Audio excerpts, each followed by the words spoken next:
Assalamu alaikum. Sulaiman Rahim here. Welcome. Welcome, brothers and sisters. Critical analytics. Today we're going to talk about some math. I've been promising that. We're told that Sulaiman will not only return your mind back to you, return your spirit back to you,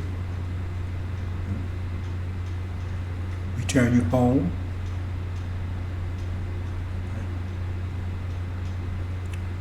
It also teach you about the universe, how it works. So that's what we're going to do today.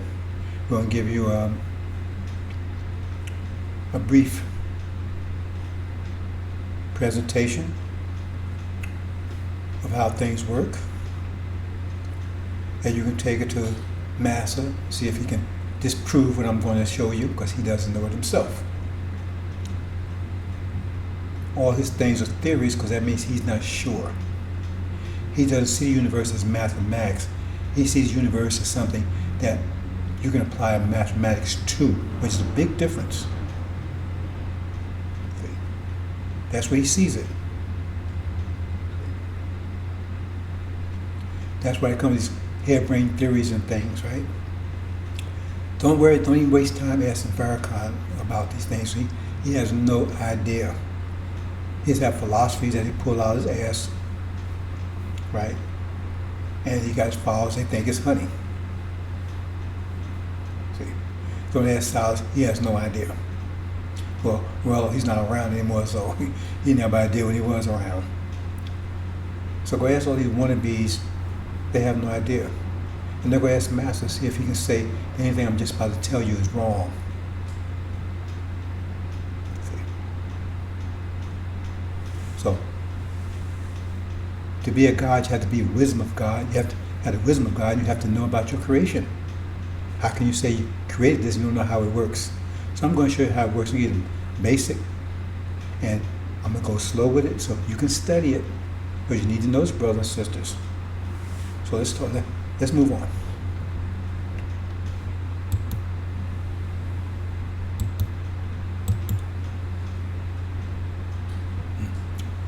Again, what vision, what mind will win the war of Armageddon? We got two minds, two master gears going right now. And Master Muhammad is getting ready to take one of them out. He don't take the false one out. There will be nothing to oppose the major master gear, because those two master gears, right, came online in 1948. See? The Christ and Antichrist. And Master Muhammad is getting ready to take out the Antichrist. So we'll talk about it some other time. This is not the purpose of what we're talking about here. We want to go into the universe, how it works. See? We got two visions here. The biological vision, which is the way we create the universe, and the universe they're trying to recreate in their image. That's that electronic mechanical universe, because our universe is opposed to them. They're at war with our universe. That's why they're destroying the climate and everything else, because they're at war with it. Mathematics. Islam is mathematics, and mathematics is Islam. It's all mathematics, brothers and sisters. And I'm going to give you an example. And I'm going to show it to you. You have to take time to study it, right? Okay, let's talk about dimensions first. Let me kind of like shift. Hold on a second, brothers and sisters. Let me get out the way here.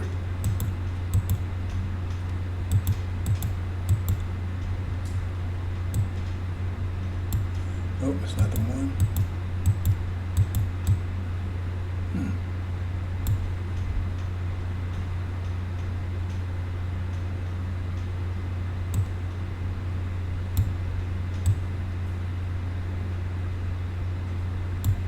Okay, that should be good enough.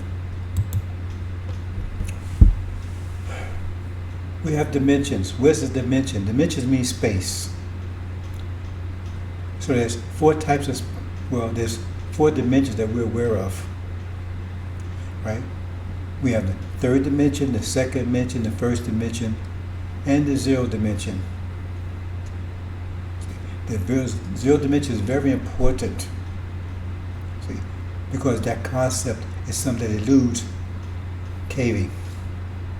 It took him 5,500 years just to understand the concept of 0. They didn't accept it until they came with mathematical Christianity. They didn't accept the idea of 0. There was no 0 in the Roman numerals, right? There was no symbols in the Greek mathematics. They had no 0. They didn't have no concept of 0. They didn't use it. The negative numbers, they didn't use it either. They had no concept of it. Think about that. Something very easy for a child to understand now, but back then they had no concept of 0. See?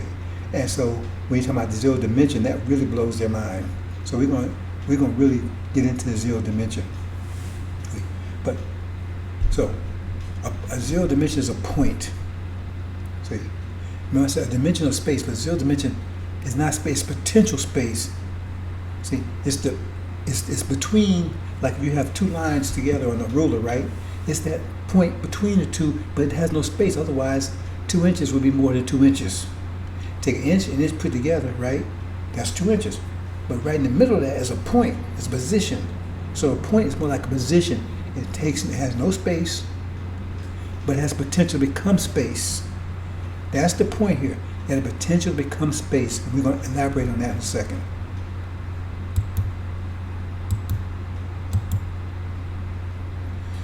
Now, line is the first dimension. See, that's a line.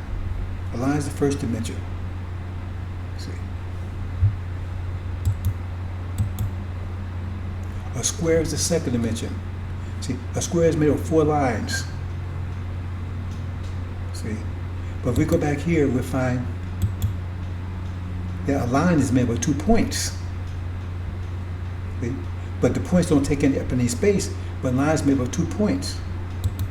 See, but a square is made of 4 lines. You see a pattern going on there? 2, 4. Okay, let's go to the next dimension.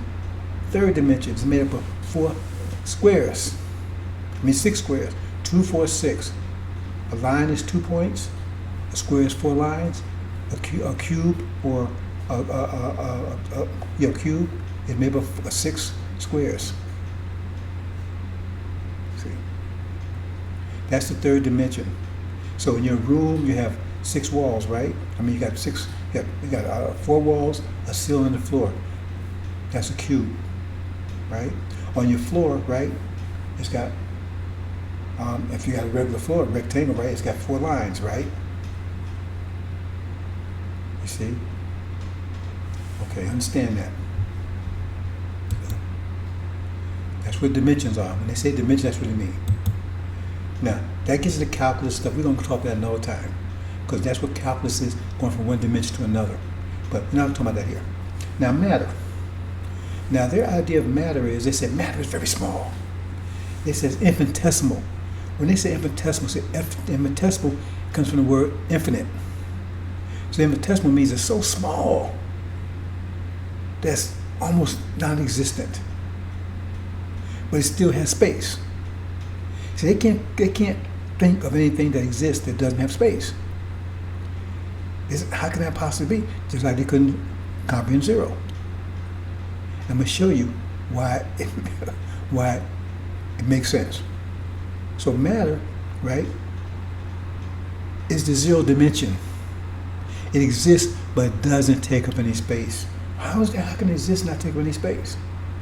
It has a potential for space. I give you a basic example. It's not really a scientific, but it's an analogous. Okay, take a rubber band, right? And it's 1 inch long, and you stretch it to 2 inches. Where did the other inch come from? See, it came somewhere. In other words, it was potential space that became space. Potential space that became space. It's a potential line that became a line, because it was just 1 line, now it's 2 lines. It was 1 inch, now it's 2 inches. See, that means it had the potential to produce another inch, but it wasn't there before. You had to pull it to bring that inch out. Think of it in that sense. See? So matter has the potential to become space, but it's not space. So this. See here? Okay, think about it. Go back this for a minute. Now say that square wanted to expand. How do it expand? How can it expand? What's the idea of expansion? Like I said, the rubber man. To expand, something has to expand, has to create space. That's what expansion is. You're creating space. You're creating space. So where does space come from? Only way you can do it you have to have something that's not space that has a potential to become space. Or you couldn't expand. See, you have to be something that has potential to become space in order to expand. Otherwise, you can't expand because you're going to expand it. But you're going to expand with. So what happened is that you got this, but it has potential to become. It's made up of points. It has potential to become space, so it expands. And now you see all the little points between each one of those. If it expands further, those points would have to become space. Expands further. For those that expand further, those points you see would have to become squares themselves. That's the only way it could expand. So we have an expanding universe, but how does it expand? It has to create space to expand. It means it would start out real small, and then it got bigger, so where did space come from? It had to be potential space. Space that didn't exist at that point. And now by expanding, that space existed. So where did it come from? From potential space, from points, from matter. That's what matter is, just points in space, mathematical points.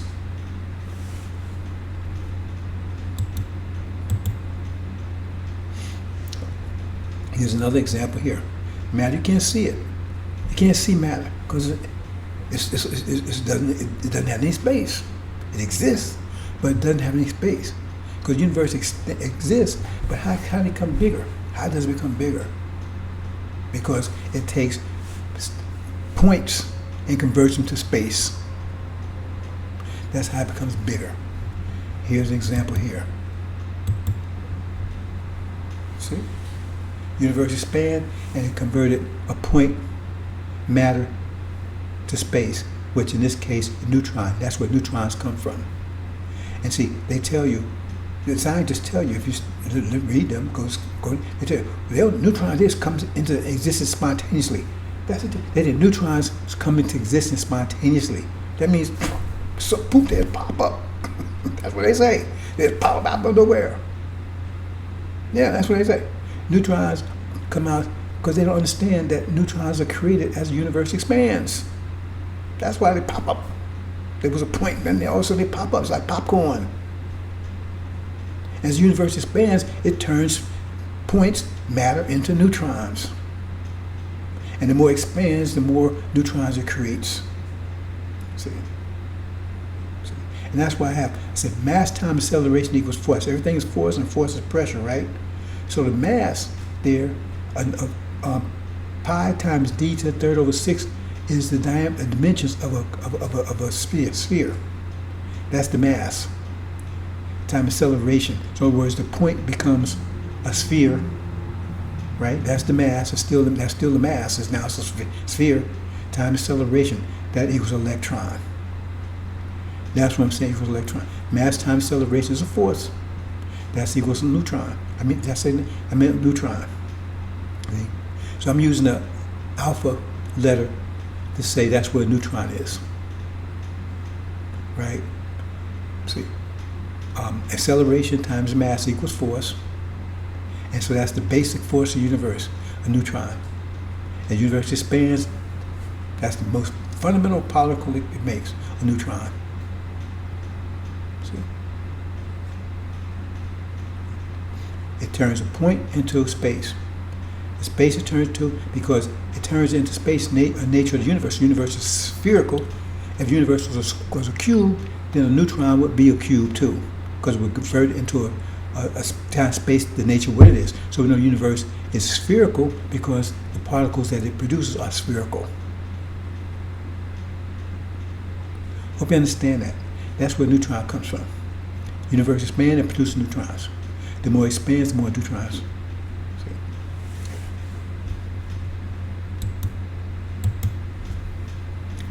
Now, where's a proton? Well, a proton is a spinning neutron. Because as the universe expands, right, if they can't convert a neutron, a point to a neutron, right, then it will cause the neutron to spin. It takes the same amount of force to cause it to spin as it takes to bring it into existence. It takes exactly the same amount of force to make a neutron spin as it takes to cause the neutron to come into existence. So as you're expanding, it brings neutrons into existence, but also causes neutrons to spin. After it creates so many neutrons, right, at some point, then it starts causing some of the neutrons to start spinning. As it continues to expand, right, it's producing neutrons, but at some point, right, there's enough tension, right, that some neutrons begin to spin, but it takes the same amount of force to cause it to spin as it did to bring it to exist to begin with. So a proton is a spinning neutron. It's a neutron plus spin. So neutron plus spin, that's what a proton is. So we can say, and since the same amount of force, then we can say that a proton is equal to 2 times, I said that Greek letter A. Because the Greek letter A equals neutron, which V equals the force. That's what I'm representing. That's why I say represents the force, right? Mass times acceleration. The force that it takes to create a neutron, right, is the alpha, or the Greek letter A, right? Alpha, or we just call it alpha, right? Is alpha, okay? So if the same amount of force takes to cause a spin, right, then neutron would be equal to both those forces. So it'd be 2 times alpha, right? So neutron is proton is neutron, that's what's alpha, and the spin that it takes to cause it is alpha, so that's 2 alpha. So that means so the force of a proton is 2 alpha. That's mathematics. They don't see it this way. They don't see protons as mathematics. They think neutrons and protons something that acts according to mathematics. They don't see them as mathematics themselves. I'm showing you this is mathematics. So a proton is just 2 alpha. A neutron is just 1 alpha. Because a neutron doesn't spin. Okay?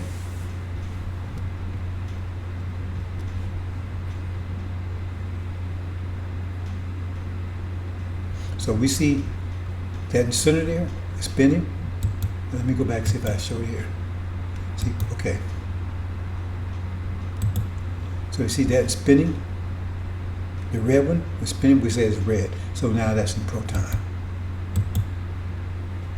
See? There's a proton. Spinning neutron, that's what a proton is. See? But a spinning proton, anything that spins, produces torque. Torque's an uplifting force. So torque, if it produces torque, that's like a gyroscope works. So a torque, it produces torque. Anything that spins produces torque. It's uplifting force, uprighting force. That's the principle gyroscopes work on. So therefore, a proton has torque. Has torque. See?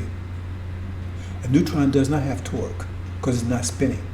Protons is a spinning neutron, so it has torque. See? And the torque is what we call electron. Because all protons have electrons. Neutrons do not have electrons because they do not spin. Protons have electrons. And electron is a derivative of the proton. That's calculus. I'm not going to go into that here, explain it that way. I'm just going to tell you that's what it is. See? Because when you take the derivative, you get exactly what a proton, electron is. It's not this little dot thing that you see when you go into mathematics stuff. That's not what that's not how an electron looks like. They don't know what an electron looks like. They can't. It's impossible to see an electron. They can't see it. See? I'll explain that in a few minutes why. You can't see electrons like you can't see matter. See? They can't see a proton either. They can't see anything. That's why theorize on it. Only way you can see it with your mind. From mathematics, I'm showing you what it looks like mathematically, because that's what I'm showing you is the way it really looks mathematically. See? But they can't. They only go by what they see, and they can't see it, so they got to guess. See?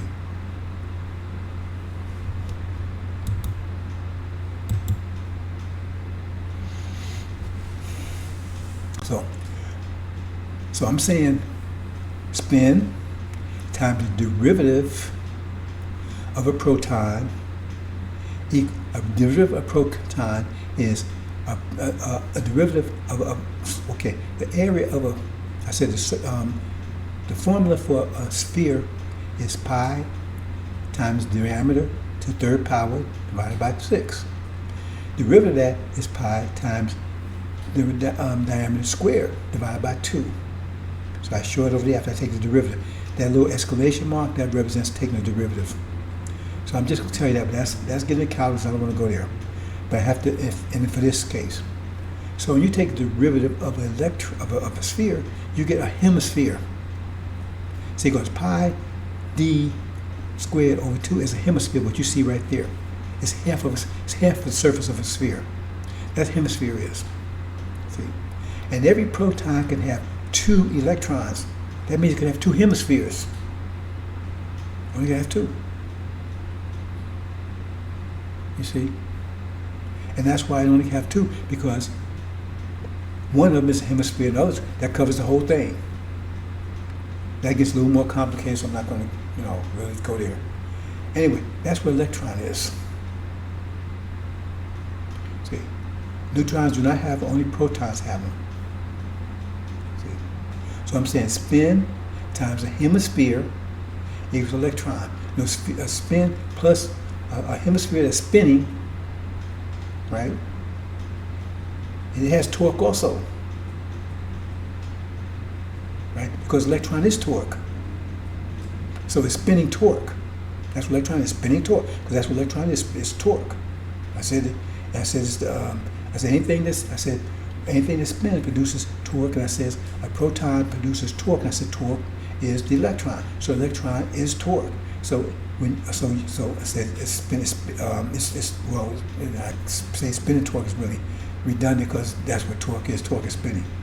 That's what electron is. It's torque, and it's spinning. Okay.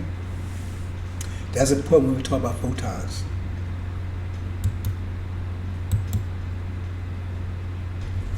So, here's a proton here. Now, see I'm showing multiple shells here, but a proton has multiple shells. What does that mean? Well, what you see here is, like you see, in this case, you have 3 shells. See? Concentric shells.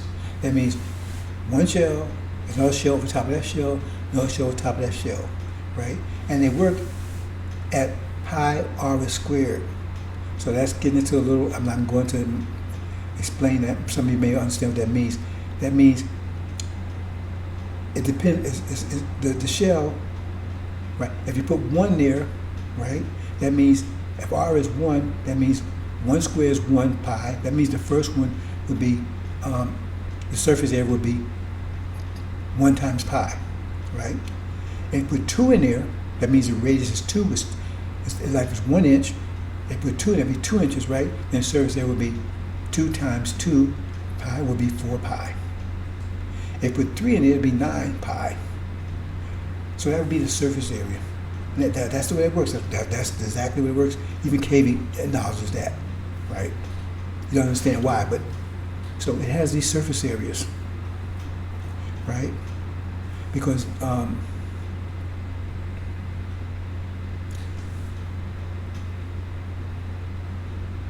I'm going to put it like this. If you have 1 proton, right, it's only going to have that 1 surface area, right? But if you have 2, right, then his electrons has to be on the next level because it can't be on the same level as the first one. Because remember, the first one only could hold 2 electrons. The first See, these shells is where electrons exist. So if it only has one proton, it only can exist, it only has one shell because it only have 2 electrons there. But if you got 2 protons, then you have to go to the next shell because it can have, on that level, it can have up to 8 electrons. But they have to be on a different level, on next level. It can't be on that same level because, okay, I'm not gonna go too far in that because I think that might, just go a little further, maybe you might understand later. See here, the first one there, he's got 1 proton. So he can have 2 electrons. See, those stars, that's not where electron looks. I'm just putting it so you can understand. So he can have 2 electrons on that shell. But if he got more than 1 proton, I'm going to show him 1 there. But he has more than 1 proton, that second one there. See, if he has up to 8, he can have 8, up to 8 protons within there. That means he can have 8 electrons. And so in that shell level, you have 8 electrons up there. See? And if you go to third shell, he can have 18 electrons. It's bigger. See? And you can have up to 7 shells, I believe it is. That's like you get to uranium and stuff like that. See? That means they have a lot of electrons, but they can't be on the same shell because they have to have a certain distance between each other. So I'm not going to go a lot of detail about that, but I'm going to give you the basic idea how it works. Okay? But again, this only have 1 proton. This has multiple protons. I'm just showing there. It has to have more than 1. They have all these shells. Has up to 1 has to be between 2 and 8. Right? This one has to have, right? To have that has between 9 and 18 protons. Okay. In the center. Here's an example here. Now this is talking about molecules.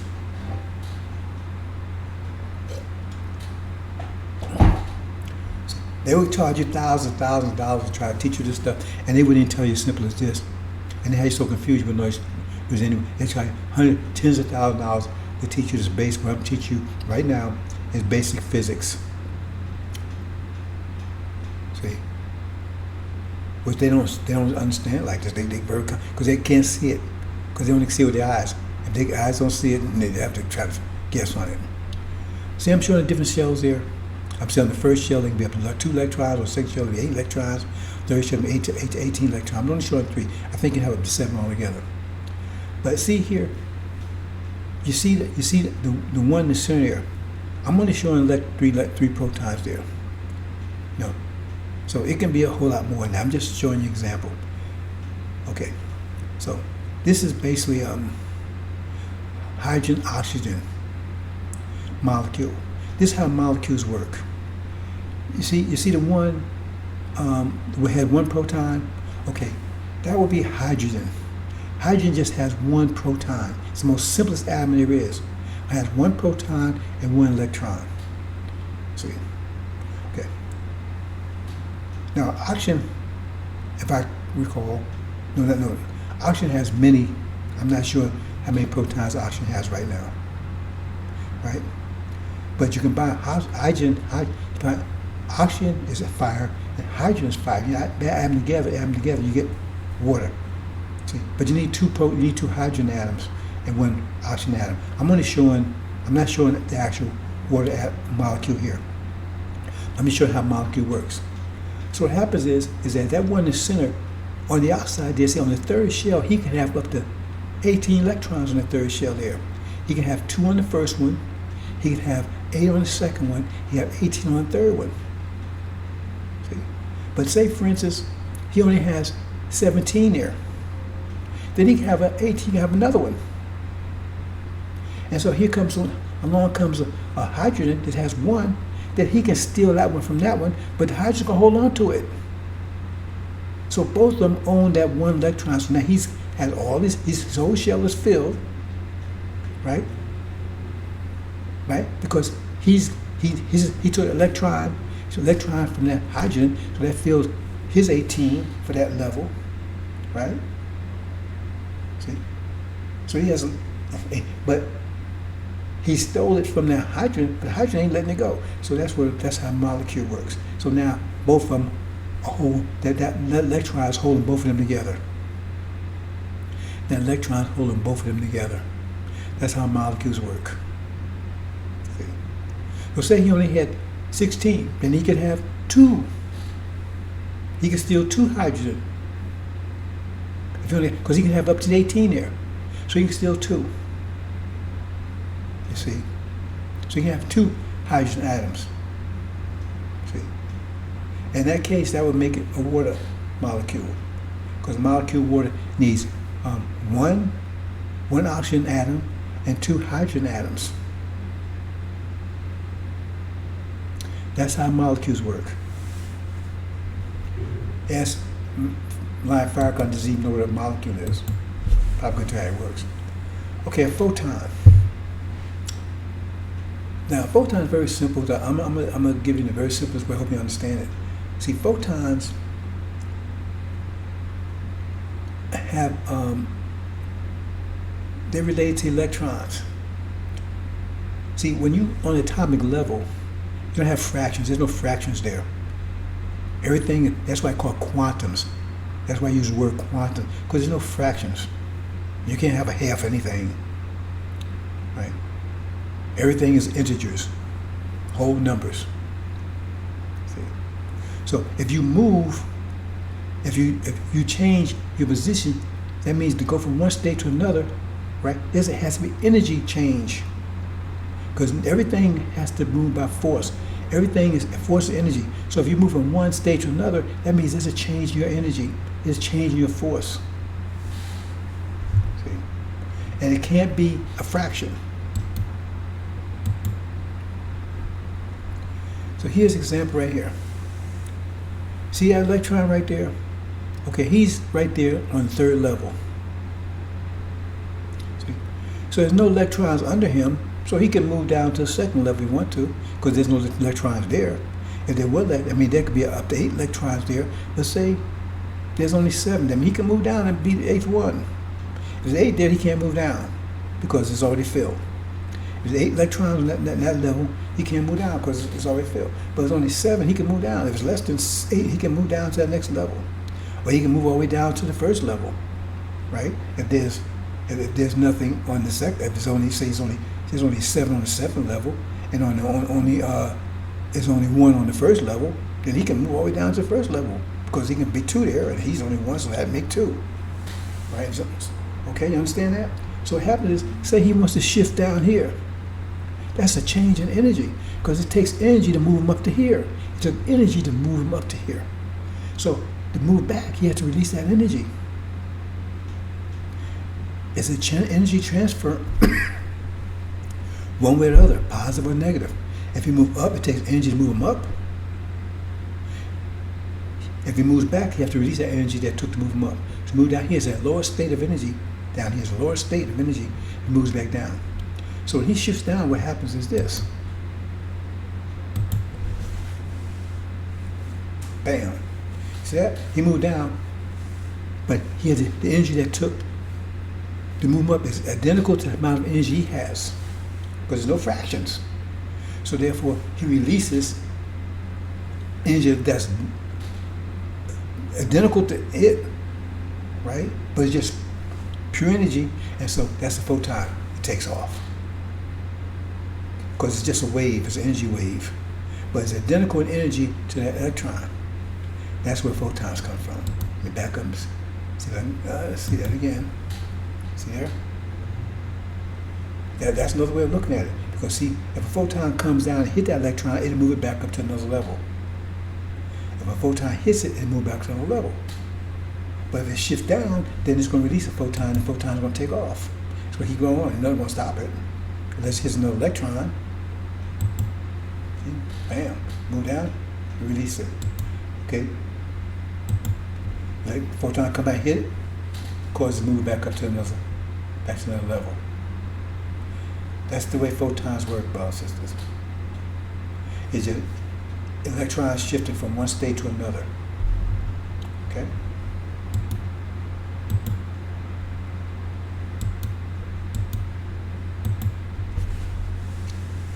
Believe me, when you finish this, if you understand, you'll be wiser than their physicists. Because this, they don't know this. They know some of it. Most they don't know. So we're going to talk about fusion now. Now what's fusion? Fusion is when you take two protons and force them back together. See, because it takes, fusion has to take place in this core of stars. Because the pressure has to be so great, that's how atoms are created. See, because in the center of stars you have hydrogen atom, which is the simplest one.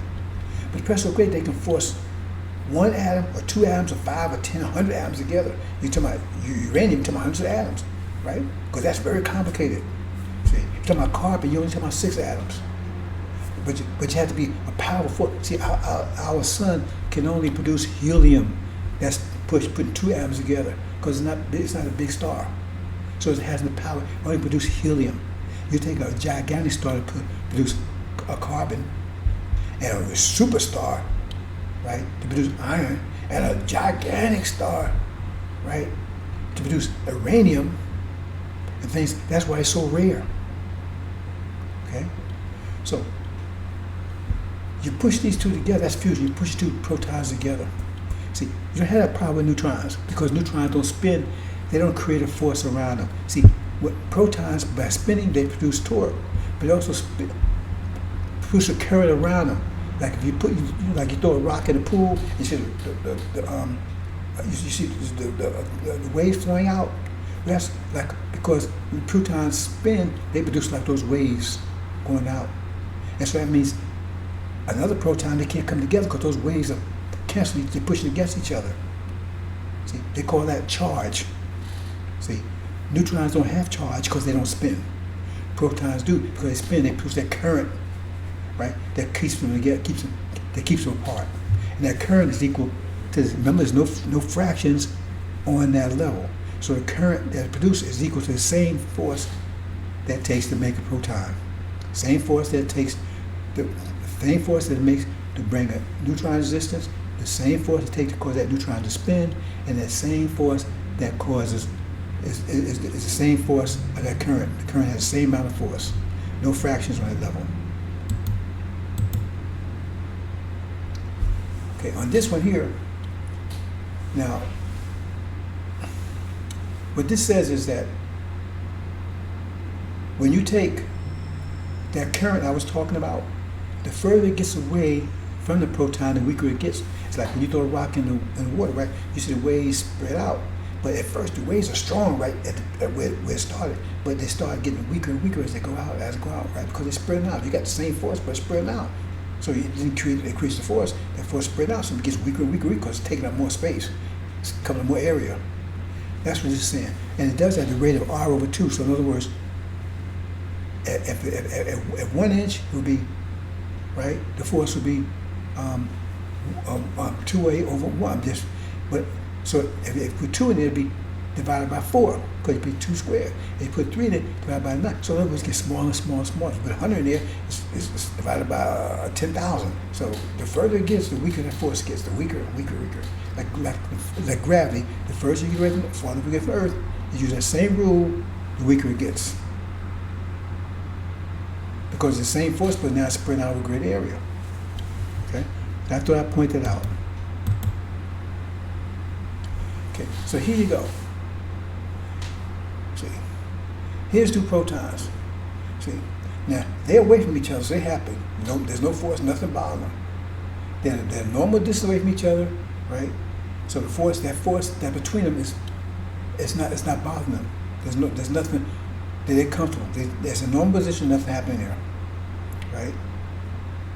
See, because they're a certain distance away from each other, certain distance. That force, remember I said that force gets weaker as they get further away from each other, so it gets weaker enough where it's not bothering them anymore. See, but as they get strong, it's like you take 2 magnets, right? The more you try to force them together, the stronger the force gets because it's getting closer and closer together. But you start moving further, this force gets weaker and weaker and weaker. See, that's the same. So at this point, we're saying at that distance, they're not disturbed, they're comfortable, they're not even bothering each other. Okay? But bam, you're pushing together. So they're in a star. See, that's why they can't produce fusion they talk about this cold fusion, they're trying to come to some cold fusion idea. They can't make it work. But they can't fuse. Well, let me back up. They can do it, but have to do it in bombs. They can't do it to make atoms here. They can't make atoms on this planet. Well, maybe I back up on that one too, because in a way they can, but it's not the way. They can't just make kind of atoms they want because it's radioactive. That's another story. Because in other words, when a nuclear bomb goes off, right? Hydrogen bomb, right? Well, it actually creates atoms, right? But I'm gonna take that back. They can't create because it's unstable, so they never stay. So they can't create any atoms here. I thought that was a special case. Some of them might, but in other words, it'd be by accident. You'll see in a minute why. So we just leave it like that. They cannot create atoms here. They can cause fusion, but they can't create atoms by the process. Let me say it again. They can cause fusion, right? But they can't create atoms because fusion creates hard as stars. They can create fusion, cause fusion. I'll show you in a minute. Well, let me just tell you. In a thermonuclear bomb, you have a fission bomb and a fusion bomb. We're going to talk about fission and fusion here in a minute. But the fission bomb is so powerful that in the fusion bomb in the center, it's made of hydrogen atoms, very simple atoms, just protons, that's all it is. And the center is just, it's hydrogen gas, but the hydrogen gas is just protons, that's all it is. They're not fused together. And that's what's in the center. On the outside of that, see, that's in the center of it. On the outside is this fission bomb. See? And when the fission bomb explodes, it produces enough power to force those protons together. That's what happens in the center of the sun. It forces them together like you see right here. Because that's the only way they can force them together. They have no other, that's the only way they can do it is in an explosion. Then they force them together. Because it's just take too much force to do it. Right? And so they can do it by exploding the fission bomb. And force them together, and that's how it produces helium. But they all push, but then, and that causes a secondary explosion. And that's the hydrogen explosion, boom, which is more powerful than the fission explosion. That's how they make thermonuclear bombs. That's the fusion bomb. The fission bomb is the one that uses ignited. We're going to talk about fission in a minute. So right here, they're pushed together. See, you got two protons pushed together. That's fusion. That's what happens in the center of stars. They push together. They don't want to be together. They push together. You need a lot of force to push them together because of that current between them, right? Okay, so, and we're going to say that's one tension unit because remember there's no fractions, right? So when you push them together, they don't want to be together, so something's trying to pull them back apart. That force is pushing them back apart. You can look at that force like it's pulling it apart or pushing it apart. It's the same difference. Whether you push something apart or pulling it apart, it takes the same force to do it. See? So we're going to look at it as a point of pulling it apart, right? Because they're actually being trying to push each other apart, but we're going to look at it from the point because it's easier to look at it from the point of being pulled apart. So we're saying it's trying to be pulled apart because you got this force trying to pull it back apart because it's not supposed to be like that because it took force to push together. So you got this force on trying to pull it back apart. See, the reason I'm using it this way because what happened, this doesn't happen until the star explodes. Because the star has so much power, pressure, it'll keep them like that. It'll keep them like that, so they see. Because but once the star explodes and no longer has force to push it, then you got to just pulling it apart, pulling it back together immediately, instantly. See? Okay, so that's what happened. So now, right now, remember I said spin is also equal to the force that brought the neutron to existence, right? So now, so that means there'll be the force will be double.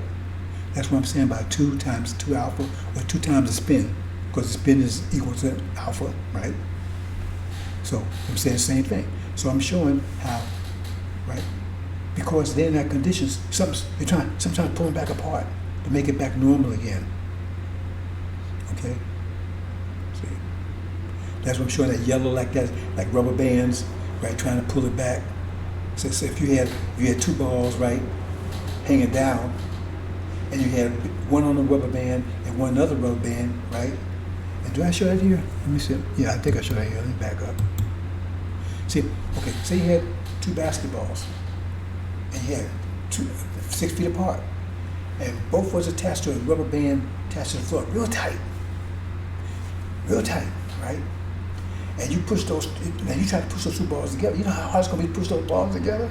Depending on how tight that rubber that they tied to, right?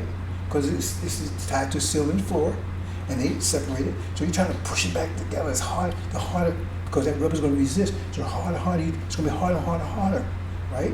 But and once you get them together, you have to hold it there, because otherwise it's going to snap back. And that's what's happening here.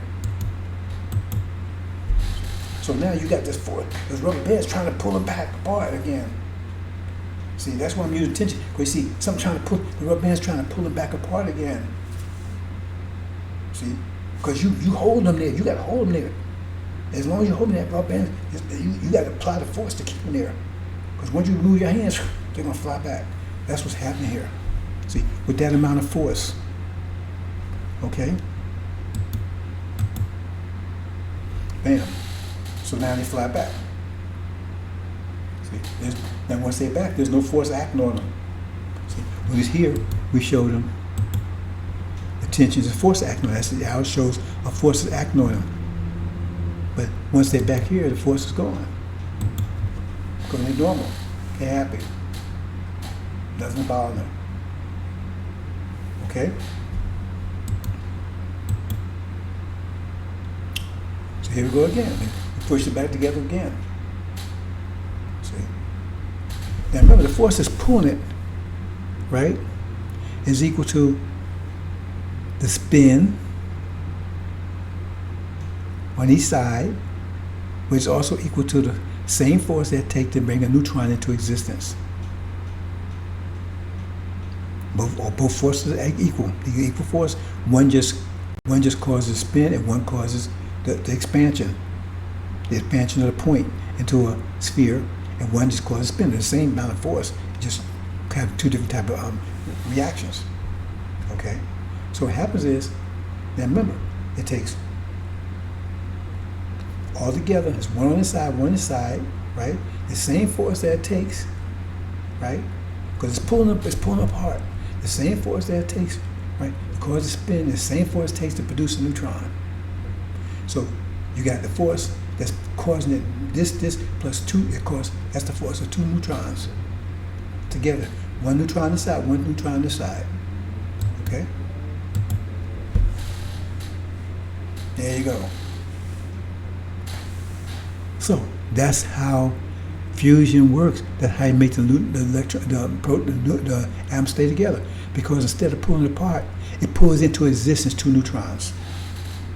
So there's no force on it anymore, because that's how the force was used. The force that was pulling it apart, right? Because the thing, this happens split second. That means when this happens, when a star explodes, right? You only guys, this has to happen almost instantaneous. Otherwise, right? The protons blow apart, right? So you have to have 2 points in the vicinity. There'd be points all around them, because points in the universe are ubiquitous, means they're everywhere. See, but that gets into weak force and what do you call it? Strong force. I'm not gonna get into that here. That's no very subtle point about that's what causes radioactivity and instability. We don't need to talk about that here. That's something we talk about all the time, right? But it's easy to explain it if you understand how points work. Anyway, so therefore it brought two neutrons in, so it's now stable. It's not pulling apart, because the force that's pulling apart brought two neutrons in existence instead. So therefore, because See, they don't really understand neutrons, but neutrons, they don't understand why you have to have neutrons. They said something about neutrons keep atoms together, because all atoms except hydrogen atom, because hydrogen's the simplest one, you know what I mean? Right, have to have neutrons. Say, why you gotta have neutrons there? Because they're the ones that keep them together. That keeps them stable. So it pulls neutrons into existence, and so now it's stable. I have to pull 2. That's why the ratio is always 2, right? As many electrons as there, as many protons as there are neutrons. That's how many protons there are, same amount of neutrons there be, because that's why. That's why. It's not going to have 3 neutrons there. I mean, you can put another one there, because it's not going to bother it, because remember, neutrons don't have any charge or anything. So it just be there, it won't do anything, but it just be there. You can have it there. It's not going to hurt anything, affect anything, right? Because it doesn't have any charge or anything. That's how fusion works. So atoms are made. Now we're talking about fission. Fission is the opposite. Remember, in Quran says everything Allah makes is the opposite. He makes, in pairs. So fission is the opposite. That's where mathematics works. If everything is very positive, it's negative, right? Male and female, everything has 2 sides to it. Okay. Fission is the opposite of fusion. And here you got a proton. Here you got an atom. And his atom, this is a helium atom. It has 2 protons and 2 protons and 2 neutrons. Helium atom only has 2 protons to it. Carbon atom has 6 protons to it. But helium atom only has 2. Those type of atoms that the sun produces. Right? Okay. So that's the helium atom. Okay. It's stable. Right? See? Nothing's stable. Right? Okay.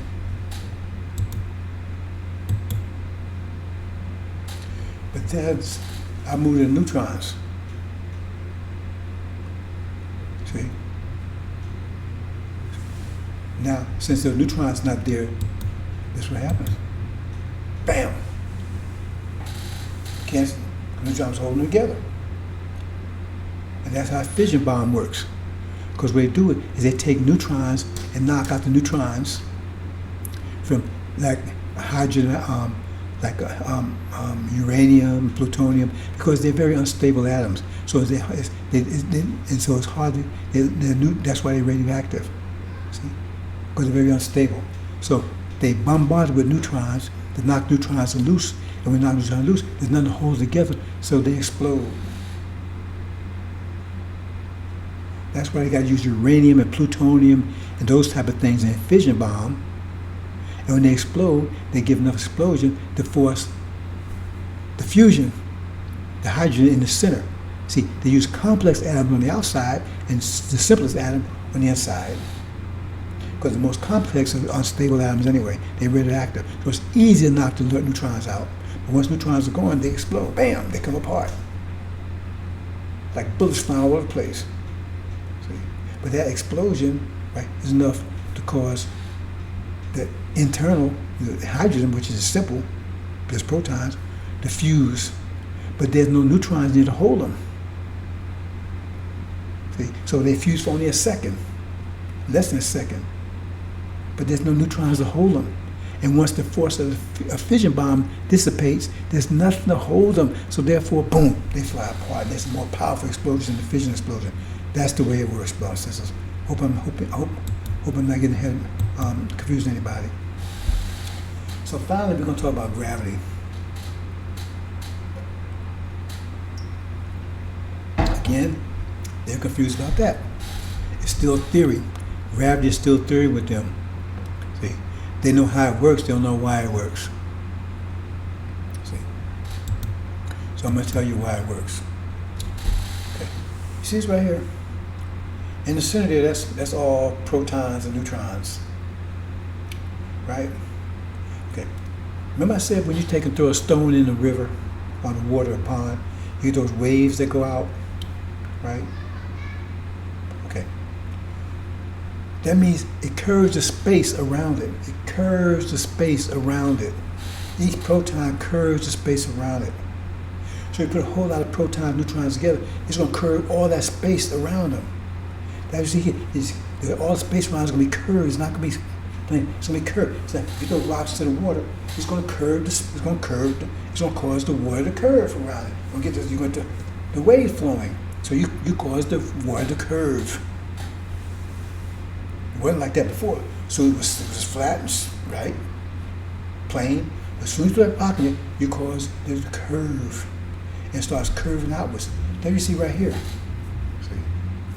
But the further out, right, the force gets weaker. Must say one of ours, the force gets weaker as it gets out because the waves get weaker and weaker as they spread out further. Right? So that means the space is curved. It's going to be less curved, right, as you get further and further. I mean, the force of the curve is going to be weaker and weaker as you get further and further away from the center. Okay? Now, this is the tricky part here. See, the tricky part is that atoms, right, neutrons and protons, they displace space. What do I mean by that? See, they're not in space, they displace space. It's like, say you take and put a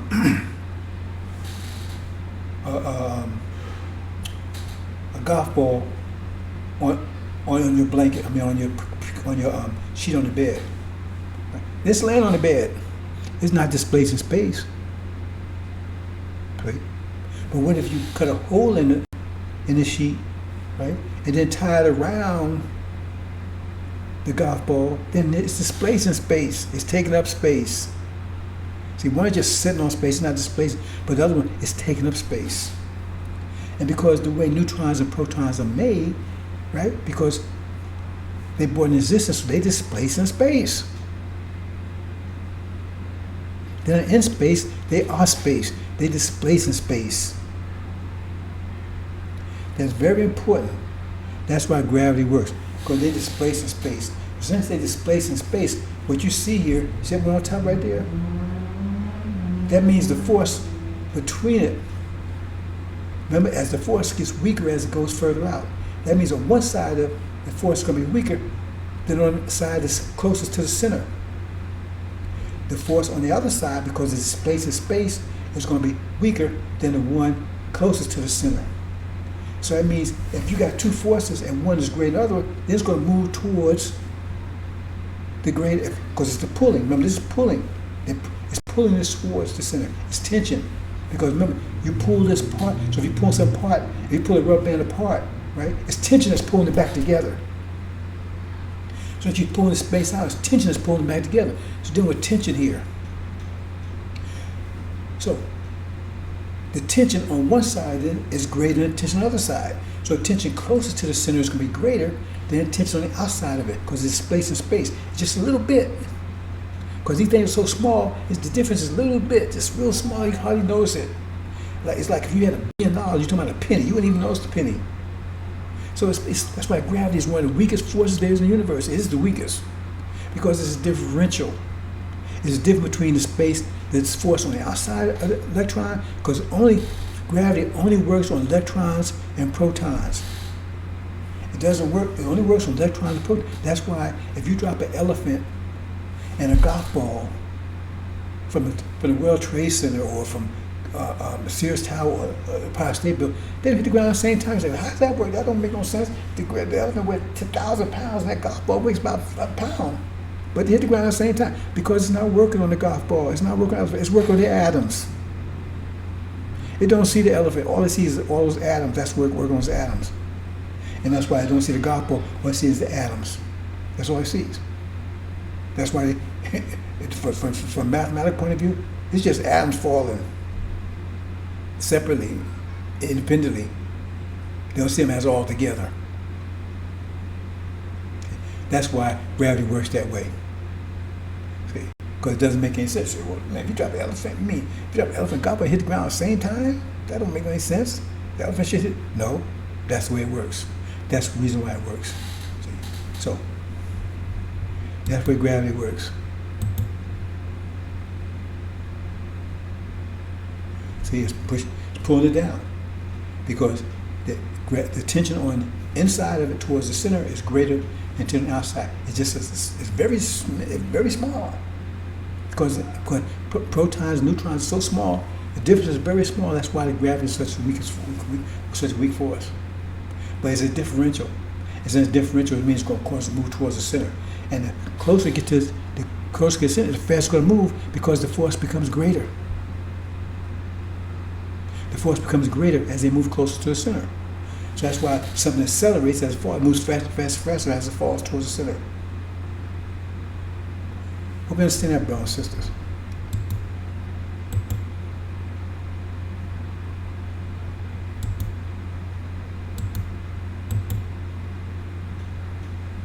You're just moving closer.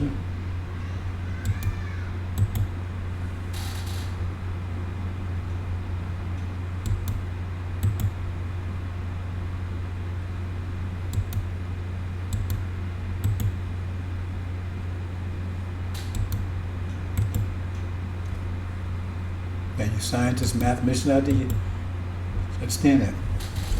Okay, that's pretty much, I'm just going to give you a little background on triangle is one of the most powerful forms in the universe because, I mean, based on mathematics, a lot of mathematics are based on that. Trigonometry is based on that. Vectors are based on that. See? Geometry is based on that. Well, some geometry. See? Very powerful. See? Because basically what it's saying is, they call it a Pythagorean theorem, like the Greeks discovered this. It says, this right here plus this one, if you add these two together, it equals this one. Every time. A squared plus B squared equals C squared. So it was, if you take this line right here and you square it, that means you get this y here. And you take this line here and square it, right? That means you get this. You add these two together and you get this line here, square it. See? And so trigonometry is based on this because it's based on using the angles. See? Because a triangle is half of a square. Now the square is equal to 360 degrees because this angle here is 90 degrees. This angle is 9 degrees. This angle is 9 degrees. This angle is 9 degrees. Yeah, together got 360. Oh, okay, I'll leave it there. Got 360, right? But if you got a triangle here, since it's half of that, then this would be 90, right? But this here would be 45 because only half of an angle. It would be 45. So together you have 180 degrees. See? And trigonometry is based on using these angles. Because every triangle is going to equal 180 degrees. They can use that to triangulate to figure how far something is, how far the sun is without going to the sun, just by doing the angles. See? Because for instance, if you got a person right here, and you take this person right here, you put another person right here. So he's a mile away. This person right here, he's standing here. This person right here, he's a mile away. Right? So you know he's a mile away, right? See? So he takes and says, okay, he points his arrow straight to the sun. So he points his to meet to the sun, right? And so what they do then they measure this angle right here. And if they know what this angle is here, they can tell what the distance is to the sun. See, that's how you do it. See, that's how you find how using triangulation. See, this is vectors here. This is vectors. This says this force plus this force will equal this force. That's the same thing. This is a force, this force equal this force. That's what this says right here.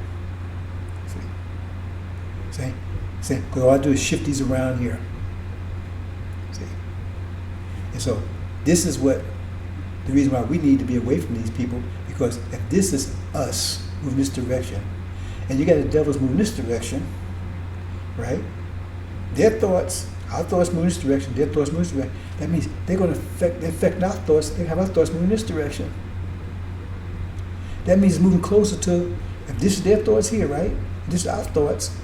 When they, by us being with them, they're forcing our thoughts in this direction, which is closer to where they're thinking, which is negative and evil. See what I'm saying? So we got to remove this so we can keep going this way. Because if we still stay with him, they keep, and if this gets stronger and stronger, it moves us closer and closer until eventually it's almost exactly like theirs. And some of our people already act just like them. The weaker of our people act exactly like them. See? So that's why if this, remember, if this becomes longer, then this moves over this way more. The stronger this is, the more this moves this way. And the more it moves this way, it means more in the same direction it's going as this.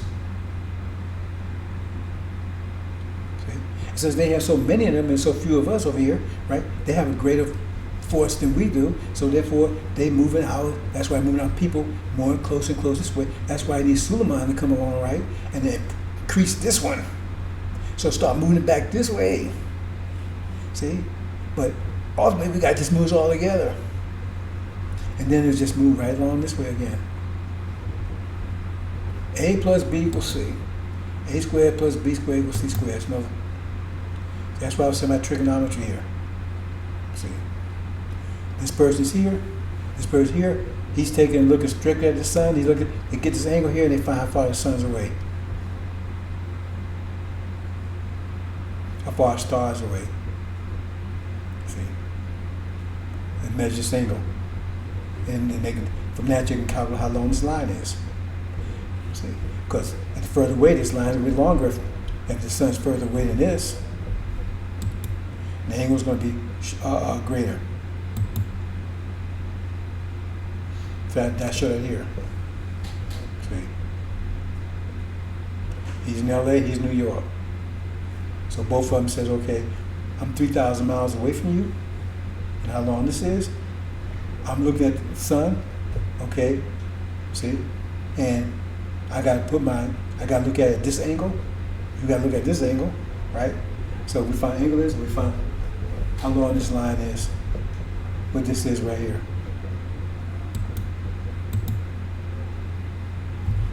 That's trigonometry. Remember I said a circle is 360 degrees. You add these up you add these four together, that's that circle. See? 90 degrees, 90 degrees, 90, 90, 180, that's a circle.